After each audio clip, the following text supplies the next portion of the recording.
السلام عليكم ورحمة الله وبركاته. miyaad ii jeedaan iminka qofkan ahay? miyaad i garanaysiin qofkan ahay iminka? maxaad iga garanaysiin? haddaad meel fog ka soo hadasho oo aad telefoon igula hadasho maxaad ogtihiin, maxaad ka ogtihiin inay Sahrakiin idinla hadlayso iyo inuu qof kale idinla hadlayo walaalayaal? waa qol madow, waa meel madow. maxaad ku ogaan lahaydeen inaad Sahrakiin la hadlaysiin iyo in kale walaalayaal?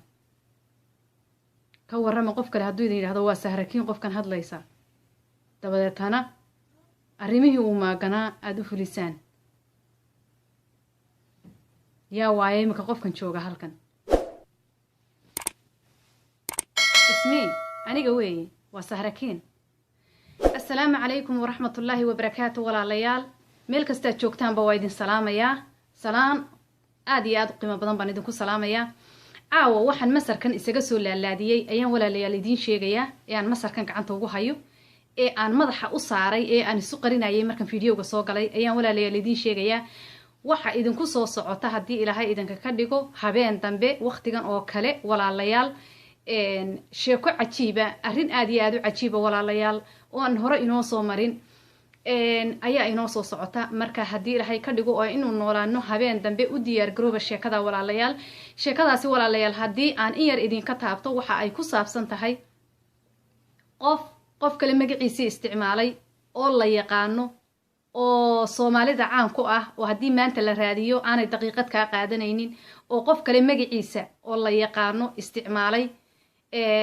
dad badanna aada u lugooyey ayay sheekadooda soo socotaa. weligay maanan sheegin magaalooyinka marka sheekooyinka la ii sheego, ee sheekooyinka ay walaalayaashu ila qaybsadaan, weligay ma sheegin magaalada ay arrintani ka dhacday, laakiin waxaan sheegi doonaa magaalada ay arrintani ka dhacday habeen dambe haddii ilaahay ka dhigo.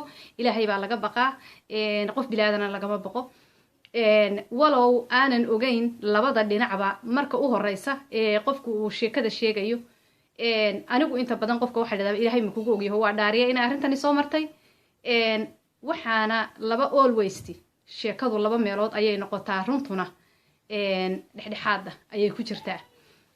laakiin arrintani walaalayaal waa arrin dhacday, waa arrin jirta oo ku dhacday gabadh Soomaaliyeed oo la dhacay, oo maaragtay arrinteedii inoo soo gudbisay oo aynu habeen dambe daawanayno. kama hor dhacayo, laakiin maaragtay qariska la isqarinayo ee la leeyahay hebel baan hay ama heblaayaan hay, ee la isqarinayo, ee qof kale magaciisa lagu adeeganayo walaalayaal, waxaa la iska daayo. iminka Sahrakiin qof kale ma noqon karaa? aniga qof kale iminka ma noqon karaa? waa may. codkayga ma la samayn karaa? waa laga yaaba qofku inuu isku dayo, laakiin muuqaalkayga ka waran, markaad ii timaada ka waran, markaad i aragta ka waran. aada iyo aad baad walaalayaal u mahadsan tihiin sidaad u daawanayseen fiidiyowgan ee aada iila socoteen.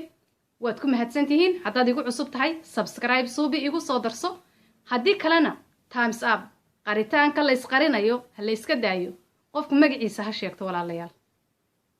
thank you for watching. I'll see you in my next video. Assalamu alaikum.